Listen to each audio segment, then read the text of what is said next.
I wasn't going to do another Zack video, but he's killing it at the moment. And 3 Labour members have defected to the Greens. And Zack is getting stronger in his rhetoric and his clear communication. And I just wanted to go with this Sky News interview because I thought it was really strong.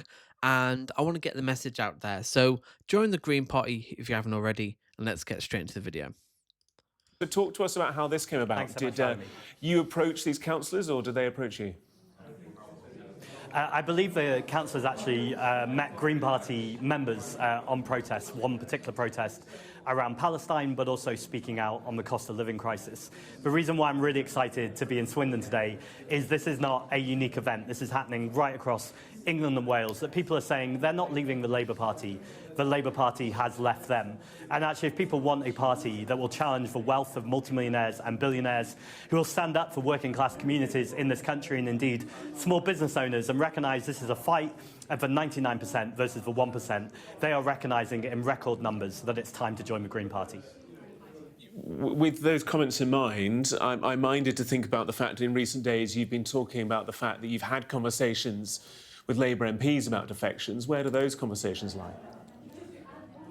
Those conversations are going on both privately and publicly, and actually I'm saying the same thing, which is convenient, which is I'm not begging anyone to join the Green Party. The Green Party have record membership right now.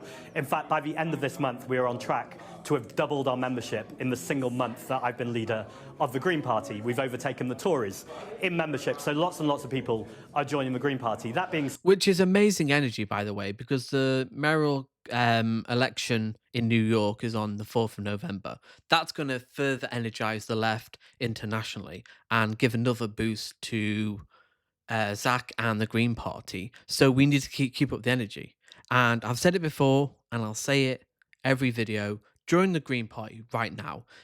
The Labour Party are dead, or will be dead in a year. Keir Starmer will single-handedly kill the Labour Party. So what's next? Well, it's the Green Party. The Green Party need a chance. Said, if you are a Labour MP and you recognise that this Prime Minister has cut disability benefits, has kept a 2-child benefit cap, keeping lots of children in poverty. 1.7 million children. Disgusting. Just that alone does not make you a leftist party. We need to challenge this. They can afford that. They can afford the money to take 1.7 million children out of poverty. If you care about the future, if you care about Britain and children. We're talking about children here who go to bed hungry, can't study, they wake up in the morning, maybe they've not had breakfast. It's disgusting, frankly, that the Labour Party are getting away with this. But they won't get away with this. That's why I'm happy that Keir Starmer is so unpopular right now. And is arming an ongoing genocide in Gaza. Where is your red line? And if you want a party... True. Where is your red line? To the people watching this who are still supporting Labour, where is your red line? Because, I mean, if it doesn't stop at genocide, where does it stop? Honestly, honest question. Who offer bold politics, to be really clear about what we stand for, and crucially, what we stand against. Your home is not in the Labour Party, and actually your home is in the Green Party. And I would welcome any Labour MP who shares our values. You'll be aware that there'll be people that say, well, hang on a sec, Zack, you know, if you want to challenge the surging popularity of reform, if you want to kind of continue to push against the Conservatives, then are you at risk of fracturing the left? What would you say to those people that say, hang on a second, like the best way to counter this maybe is, with all due respect, Labour, because it's established and much, much bigger, rather than the Greens? That's a fucking stupid question.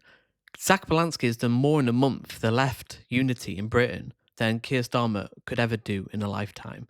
He's undermined the left, if anything, and made us, well, the lies, the platform he ran on, that completely flip-flopped. Keir Starmer is not a leftist by any means. Well, the idea that the Labour Party are on the left is completely incoherent. Cobblers. This is a party that have done everything they can to protect power and wealth in this country and to appease Nigel Farage. Not only is it an unethical strategy, it's a completely absurd one too. If people wanted low-fat Nigel Farage, they would vote for Nigel Farage, not Keir Starmer. And history has shown us time and time again that if a prime minister or someone who wants to pretend that they're on the left constantly appeases the right by talking about Yeah. island of strangers, by extending indefinite leave to remain, by protecting the wealth of the super rich, all that happens is people laugh at them and they go and vote for the right anyway.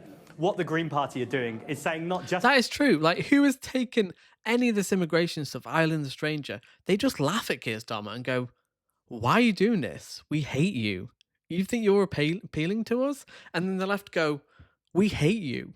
And then there's some, you know, unprincipled, unprincipled centrists that go like, "Oh, Keir Starmer, you know, he's the best we can do." Really? Is Keir Starmer the best we can do right now? I don't think he is. to people on the left, but frankly, anyone in this country that wants a politician and a politics that is not in vested interests, that is not in the pockets of the corporations who are destroying our environment, destroying our democracy and destroying our communities, but a party that genuinely serves people, that stands for people rather than profit, then that party is the Green Party. And my only sole mission is to make sure that people have an alternative, that we can make hope normal again. So it's not for me to say to people, don't vote Labour because you're going to split the vote. It's Labour's job to offer a better solution. I think they're way past that point. People have lost complete trust in them. And that's why I don't intend to be concerned by Labour or disappointed by Labour. In May's local elections right across England and Wales, including in the Senedd, we intend to replace Labour at the ballot box. You are having a pretty good time of it, like you say, with regards to your membership. You've got 2 members of the House of Lords, you've got 3 London Assembly members, yourself included, 4 MPs, you've got 800 plus local councillors, 3 more today in Swindon, 126,000 or so party members, so you say. So it's a pretty good time for you as party leader, and lots of people have seen your So you say. social media footage and reels and content about wealth tax, etc., and they will have just heard you talk about kind of your ideals. What else are you proposing to do to change the country? If people are thinking about the Green Party, what are the concrete proposals that you would be putting forward to make the change that you've just... Have they actually asked that to Reform or Labour or the Tories? You don't hear those questions. Often it's like, oh, well, immigration.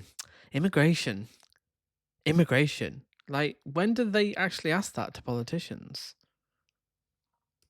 talked around? Well, thanks for the question, because first of all, I am absolutely delighted in this moment for the Green Party and more importantly for the country. We need to balance that, though, by recognising people in this country are tired and exhausted. Our country is often in turmoil, and indeed the world has never felt so unstable. So at the same time that I'm delighted about the trajectory of the Green Party and the alternative we offer, I'm also very conscious to the challenges that people are facing right now. In terms of the solutions we offer, it's not just about a wealth tax. I think there's some very obvious things for the economy that could happen at this budget. If we brought capital gains tax in line with income tax, that would make a huge difference. The reason why that's important is right now we tax earned income more than we tax unearned wealth. To spell that out, if you're a cleaner cleaning a building, you could be paying more in tax than the person who actually owns the building. That is completely ridiculous. It doesn't have to be that way. That's the result of political choices. More widely, we want to make sure that there is proper funding for the National Health Service. Right now, at the local council level, 80% of the budget can be on adult social care. That indeed is deeply damaging to our communities, but also it's pushing huge pressures on our National Health Service, because far too often people are going into A&E or healthcare when actually what they needed was a public health approach with preventative measures, or making sure that in our communities there's other ways of making interventions. And then more widely, investing in our communities, making sure that there are libraries, there are community spaces. The right talk constantly about the lack of integration in this country. Margaret Thatcher said there's no such thing as community, but then a Conservative government and now a Labour government shut down our libraries, shut down our community centres. If people can't meet together, if they can't eat together, pray together, chat together, even disagree together, then of course there's going to be a lack of integration. And one of our #1 missions is to make sure we're investing in our communities, because actually that's the way to bring the country together, to offer hope and solidarity rather than division and fear. And you won't hear that from Reform UK. They just want to divide us. They want it between black and white, Jew, Muslim, man and woman, rich and poor. They don't give a shit about us. It's clear. Do you think Farage wakes up in the morning and thinks, yes, I want Great Britain to unify. I want to make the working class prosperous. No, he's thinking, when can I get my 3rd, 4th home? When's the next check coming from Russia or wherever he's getting his financed vested interest from? He doesn't give a shit about us. But Zach clearly does. Zach is the only alternative we have now. Labour, they've had a year plus. What have they done? Yes, they've done some good things. They've increased spending in some areas and they've cut it in others, but it's not enough. It's not enough. People want authentic change. And I think Zach is the beginning of that. I think he is the catalyst. And I think Mamdani has helped a lot of that too for an alternative, leftist, populist narrative, which we've been needing for decades now. So if you haven't already joined the Green Party, what the fuck are you doing? Join the Green Party now. We need to get bigger than Reform because that's going to be the option in the next election. You've got Reform or the Green Party. Take your pick. Hit the like button and I'll see you in the next video.